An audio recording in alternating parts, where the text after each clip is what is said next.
A severe weather threat is hitting North Texas tonight. The flu virus is just now hitting a spike in cases much later than normal. Stressed? Coyote Music Studio is offering weekly music therapy lessons. Thanks for joining us on ntTV Nightly News. I'm Hannah Gonzalez. And I'm Nick Ogele. Severe weather coming into our area this evening could bring critical relief to firefighters working to put out fires in North and West Texas. Firefighters are battling a fire 120 miles south of Fort Worth. The fire has already scorched 33,000 acres of land, with flames rising anywhere from 30 to 40 feet high. A report said that the fire was 45% contained on Monday. No homes or other infrastructure are in current danger, and no firefighters have been injured. However, there is potential for large wildfires to occur in the near future that may outpace firefighter suppression efforts near West Texas. Texas is really getting hit storm after storm. Yeah, and I hate the rain. Isabella, will we need a coat later tonight? Well, Nick, if you're going out past 11 p.m., you will. It's spring in Texas again, and severe weather has been on the rise these past few weeks. But I will give you a better insight on what these next 24 hours will look like. Today, we have had an increase in wind speed. Storms will begin to show across West Texas overnight tonight and keep moving east. It will arrive in the DFW area early tomorrow morning. The storm will have strong damaging wind gusts and possibly penny-sized hail. The tornado threat is not zero, but is low. Now let's take a look at the current conditions here in Denton. As you can see, it is partly cloudy with a temperature of 78 degrees. We do have a wind advisory with a wind speed of up to 29 miles per hour, making it feel like 72. Now let's take a look at the current conditions later tonight. It's expected to be 60 degrees with a wind speed of 15 miles per hour, making it feel like 51. Now later tonight, that is when the storms are going to come in. And then looking at tomorrow's forecast, it's going to be partly cloudy in the morning due to those storms, but then the sun will come out. We're expected to have a temperature of 69 degrees and a wind speed of 16 miles per hour, making it feel like 70. Now that is all I have for first look. Be sure to stay tuned for a look at the full weather later on in the show. Back to you guys at the desk. Thanks, Isabella. Every March 31st, Hispanic citizens around the United States gather to recognize the legacy of Cesar Chavez. Chavez was a prominent figure in civil rights and the labor movement. Each year, UNT commemorates the day and its importance to our own Hispanic community by hosting the Cesar Chavez Day of Action event. ntTV's Drew Maurer has more. Thanks, Nick. I'm here at the UNT Union, where the second annual Cesar Chavez Day of Action is underway. Here with me is Alexa Billich to answer some questions about the festival that's going on. So, Alexa, what is Cesar Chavez Day, and what does it mean to the UNT community? Yeah, thank you so much for having me. So Cesar Chavez Day is a day of action, right? We are trying to highlight the work that Cesar Chavez has done in the community, as well as Texas and farm workers' rights and immigration rights. And so as UNT is a Hispanic serving institution, what better way to serve our students and hear our students' voices and let them be heard by honoring Cesar Chavez's work. And so today we're just highlighting some of his amazing work. We're highlighting some of our student organizations on campus, departments, and service opportunities that people can get involved with in to be able to give back. All right, that's awesome. And if people want to get involved that are watching the show, how can they get involved with the Cesar Chavez Day? Yeah, so today we're working with one of our community partners, Lupe.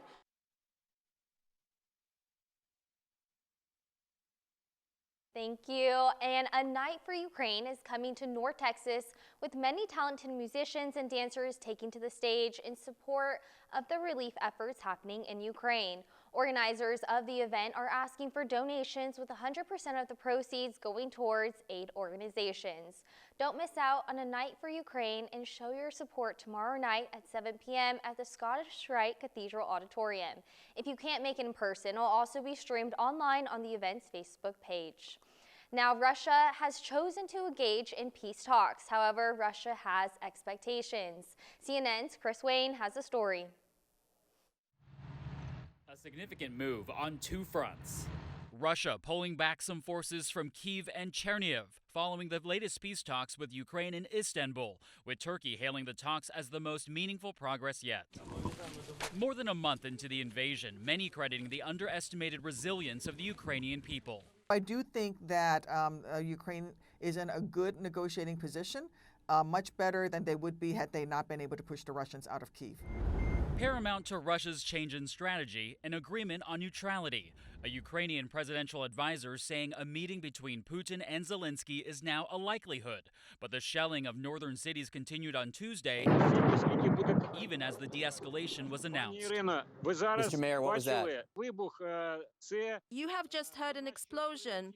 That means something has flown in to attack us. You can give this recording to your military and they will tell you that this is not our explosion. This isn't us striking something. This is something that has come from the enemy side. U.S. officials believe Russian forces are pulling back in some areas of the north to focus on gains in the south and the east. But Secretary of State Antony Blinken cautions that this could be a deception.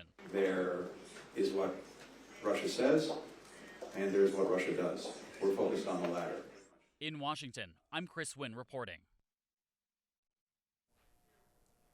In the midst of states relaxing COVID restrictions, the flu is returning 2 months late. Sydney has more after the COVID update. Saw the Oscars? Well, they gave us one big reason to watch. Stick around to find out.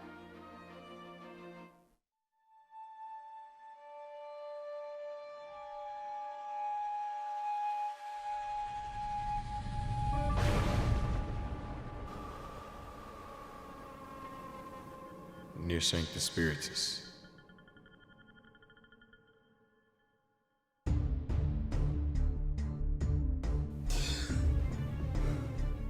I've got a good feeling about this one.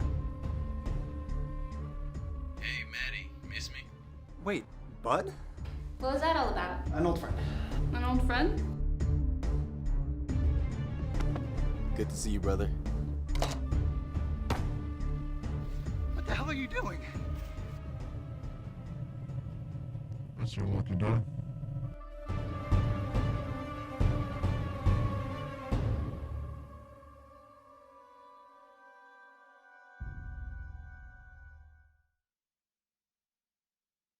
UNT is more than 125 years in the making. To find new solutions, we create a new point of view. We know what's possible when creativity, originality, and independent thought converge. We're ranked a Tier 1 research university. We're home to excellence the size of Texas. Define your future at UNT and soar to new heights.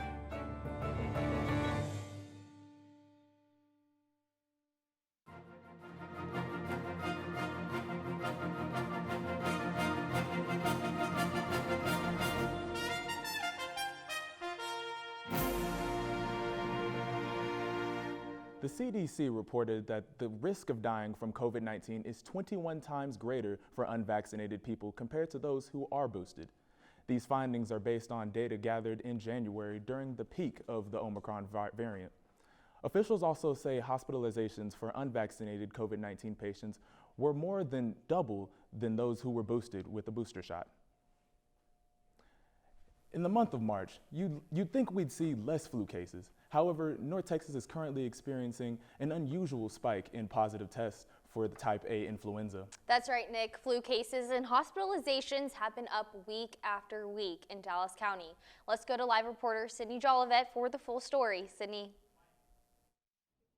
That's right, guys. The influenza spikes have not been bad until now. It is fairly late in the flu season, but researchers at UT Southwestern Medical Center in Dallas report that almost 1 in every 5 flu tests in Texas have come back positive. This could be due to the increase of COVID-19 vaccinations and boosters causing people to skip out on their flu shots. Just to be on the safe side, here are some symptoms to look out for according to the CDC. People may experience body aches, dry cough, chills, fever, runny nose, chest pressure, and more. If you are experiencing any of these symptoms, you are urged to contact your primary care physician. That's all I have for you. Back to you guys at the desk. Thanks, Sydney. Earlier today, a group of 21 states asked a U.S. judge to block the federal COVID-19 mask mandate on airplanes and all other forms of public transportation.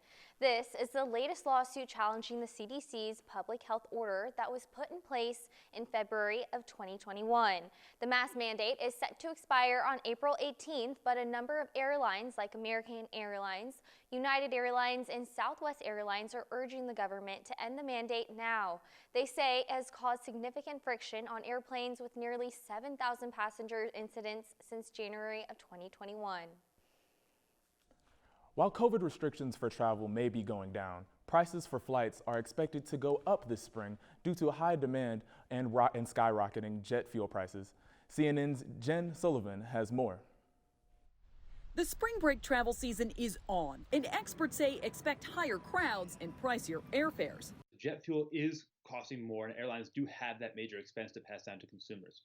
Last month, average airfare in the U.S. went up 5% compared to 2019 levels, according to an analysis by the Adobe Digital Economy Index, which analyzed online sales from 6 of the top 10 U.S. airlines. You need to be quicker and more aggressive to grab good fares when they come up, because they're going to be fleeting. Travel expert Willis Orlando from Scott's Cheap Flights says the ongoing conflict in Ukraine is partly to blame for those soaring prices. Earlier this month, Delta Airlines indicated ticket fares could rise by as much as 10% to offset the sharp increase in jet fuel costs. Orlando says the conflict is also rerouting demand towards domestic and short-haul international destinations. Folks who were thinking of going to Paris are now turning around and saying, no, I'm going to Cancun. So you're not going to be alone. You're going to be fighting for other folks for those fares. You're going to see bigger crowds, bigger waits for things. You're going to see higher prices for hotels and the like. The war also delaying what airlines hoped would be the return of travel to Europe this summer. Orlando says it's spooking many away from overseas travel, and with lower demand, it could create an opportunity. That should mean that we see some more fare sales, lower prices as airlines try to get those tickets sold. For today's Consumer Watch, I'm Jen Sullivan. I know we're having some storms coming soon, but it's starting to feel a little like summer. I feel the exact same way. Isabella, would you say it's safe for us to put our jackets away for a while?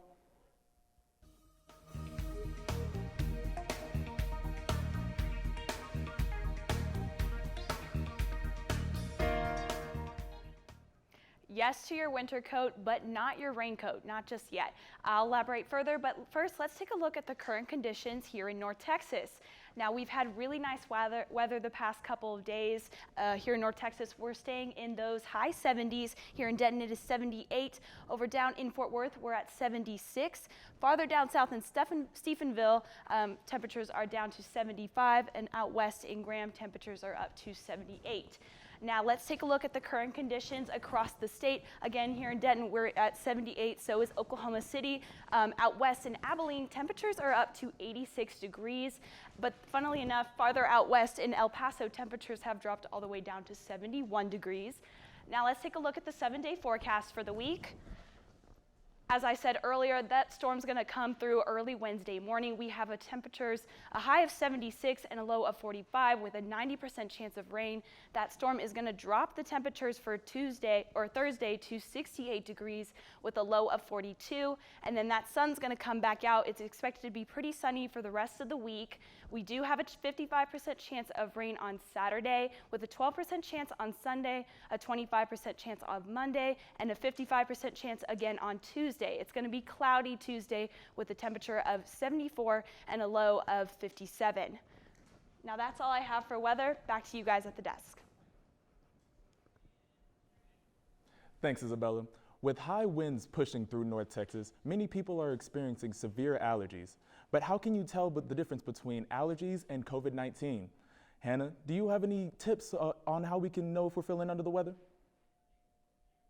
Well, Nick, many of us are when we feel any sort of symptom of sickness, a runny nose, itchy eyes, or maybe a sore throat, I'm sure your mind is running through the possibilities of whether or not you have COVID-19. Well, it's always a good idea to get tested, but you may not have COVID at all. In North Texas, we are currently experiencing high pollen and a late flu season. While the symptoms of these viruses all mimic each other, if you're feeling under the weather, stay home, get tested, and if your symptoms increase, go visit your doctor. Nick? Thanks, Hannah. A new study from Wallet Hub ranked Texas as the 9th most stressed state in the U.S. The data was calculated using 41 different metrics, ranging from average hours worked per week to the number of adults getting adequate sleep. Texas ranked 2nd highest in work-related stress and 4th highest in family-related stress. Texas is a hard-working state, but it also tied with Alaska, North Dakota, Wyoming for the average number of hours worked for a single week. Coming up, find out what happened to comedian Chris Rock's ticket sales. And he's no Chris Rock, but he's become an internet superstar. We'll introduce you. Stay with us. Hey, listen to my flow to save some H2O. This my water rhyme, and this is how it goes. First, turn off the sink and take some time to think. When you waste water, our supply shrinks. When you take a shower, not more than an hour. Shoot for 10 minutes and save water power. Use a reusable bottle, smart like Aristotle. Ditch all the plastic and be a role model. And that was my H2O flow. Please remember how it goes, because if you don't, Earth will go, oh no!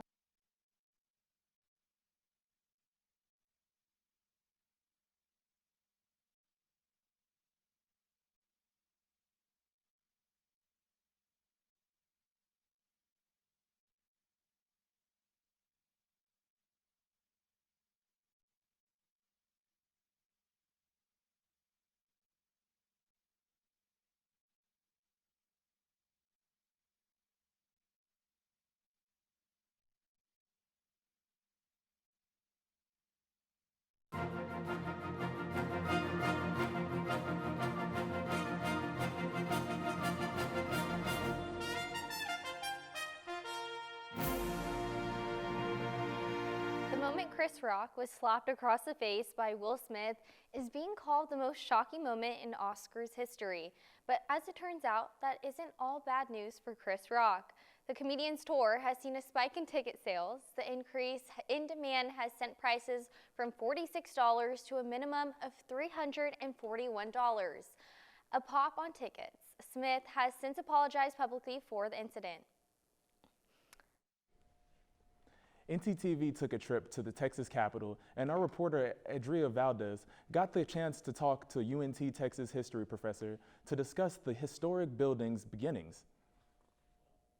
If you take a trip to the city of Austin and go down the historic Congress Avenue, you will be met by the crown jewel of the city, the Texas Capitol building. But how did this location and historic building come to be?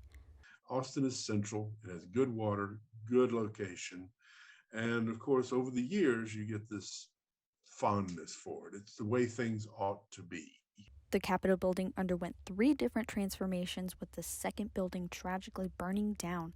However, once construction began on the version standing today, there was a certain vision in mind going forward. It was nothing but a log building like every building was there. Texas by this time is very much beginning to catch up on the New South, very proud.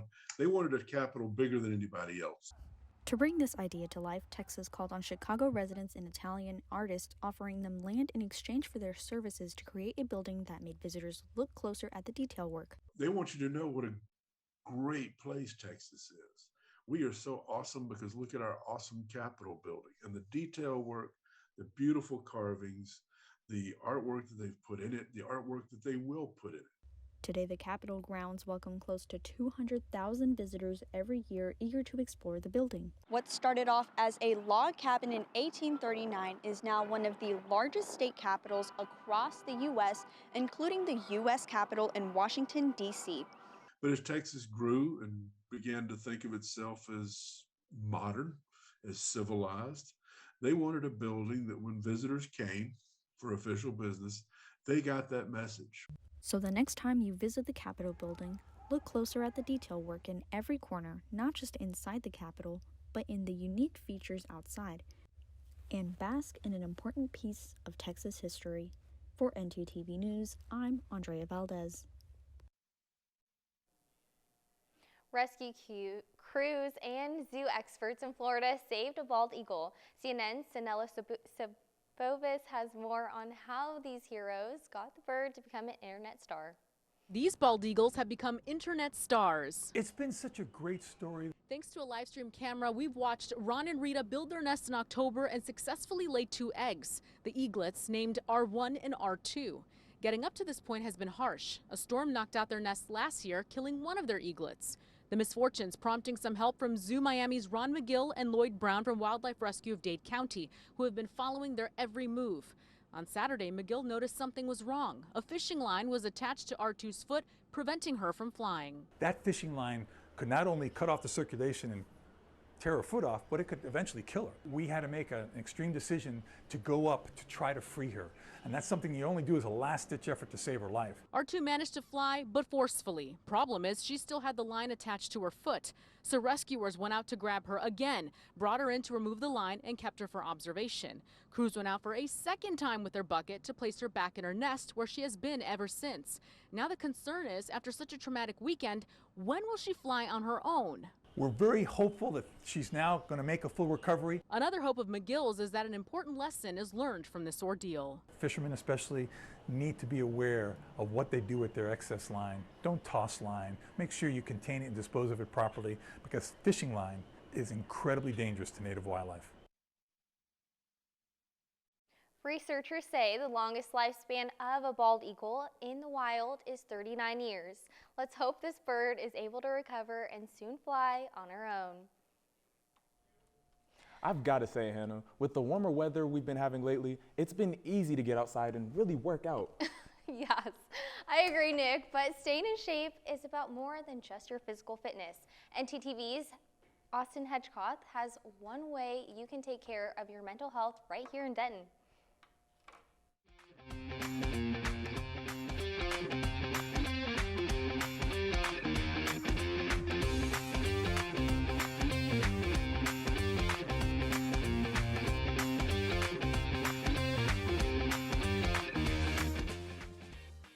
Thanks, Hannah and Nick. In the process of mindful healing, the most important step is to reach out and find support. Fortunately for the Denton community, locally owned Coyote Music Studio works to address and improve mental wellness through music, meditation, and art.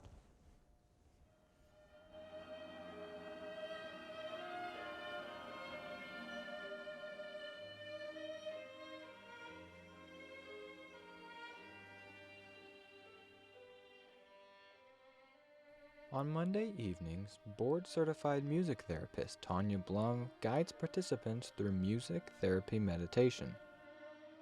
Using researched music, Blum helps connect participants with both their minds and their emotions to aid in the process of healing. When you're working through trauma and when you're working through healing, just keep going, even though it sometimes seems like you're not getting anywhere. Because a lot of people give up when it gets hard or when they think they're relapsing or whatever, or backsliding, and it's just, that's part of the healing. So that's why I liked this so much. Blum says compared to other types of mental healing, music therapy gives her clients more freedom to build personal skills and address their emotions, while allowing her more flexibility to help them do so. We're using the music again as the tools, so to achieve social skills, communication skills, motor skills, things like tonight to achieve a personal intention, to find relaxation in those muscles that are always tense. Once meditation ends, a period of reflection begins where participants use art to visually express their emotions. Before the night ends, Blum opens the floor and allows anyone who wishes to speak about their mental health to do so. While nobody is ever forced to say anything, as a testament to Blum's leadership, someone always does. Blum says that over time, she hopes to build a tight-knit meditation community while continuing to offer a safe space to anyone in need.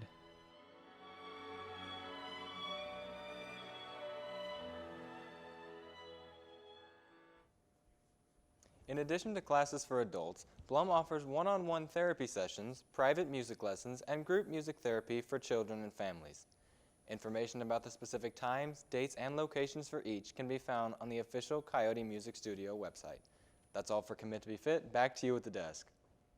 Thanks, Austin. Mental health and physical health go hand in hand, wouldn't you agree? I absolutely agree with that, Hannah. Let's head over to our sports anchor, Armando Berry, to check out the latest in sports. Hey, Hannah and Nick, there's a lot of commotion coming soon to a court near you. Find out what is going on next.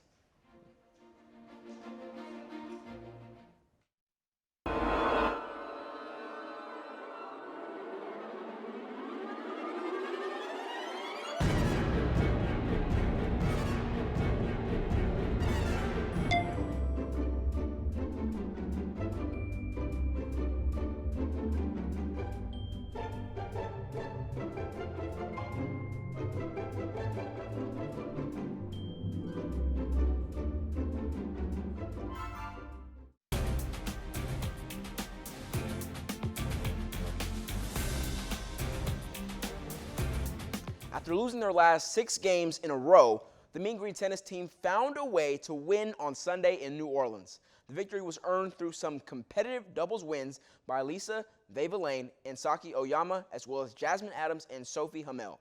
They came out on top 6-3 and 7-5 in their respective games. 4 more players won their singles games to add to UNC's total point score. The Mean Green will be back in Denton on Sunday when they take on Houston at noon. The future of our community belongs to the youth, but there are some individuals who are ready to transcend the present now. 5-star prospect and Duncanville basketball star Anthony Black recently announced his commitment to play for the Arkansas Razorbacks last night at a McDonald's All-American Skills event. Anthony is considered a top 20 player in his class and becomes the 3rd 5-star to join what is now the number 2 ranked recruit class in the nation. Anthony ended his senior season winning the UIL state championship for Duncanville and being named the state champ game MVP. It's normal for the stakes to stack up in the NCAA tournament, but it'll be past just pressure when Duke takes on the North Carolina Tar Heels in the Final Four for the first time ever in the tournament on Saturday. Besides just the North Carolina Roots rivalry or moving on to the national title game, this battle will also be a fight for Coach K's last run. This will be the Duke head basketball coach's 100th time playing North Carolina. It's been a tight battle, with Coach K having only won 1 more game than he has lost. This matchup sets up for a potentially epic Final Four that will tip off at 9 on TBS. As we look at sports tonight, Nick, back to you at the desk. The 2022 Cadbury Bunny has been decided, and the winner is Ohio Annie Rose. Annie Rose is a therapy dog who visits nursing homes in Ohio and spreading joy. The English Doodle is the 4th annual Cadbury Bunny tryouts. Even during COVID, Annie Rose still made trips by visiting outside their windows. The new Cadbury Bunny won a cash prize of $5,000 and a star role in the 2022 Cadbury Clucking Bunny commercial. Well, Nick, that was a very cute dog, don't you think? Yeah, I was sure the cat was going to win, but I'm more of a dog person. Me too, but thanks for watching ntTV Nightly News. I'm Nick Ogella, and meet us back tomorrow at 6 here on North Texas Television.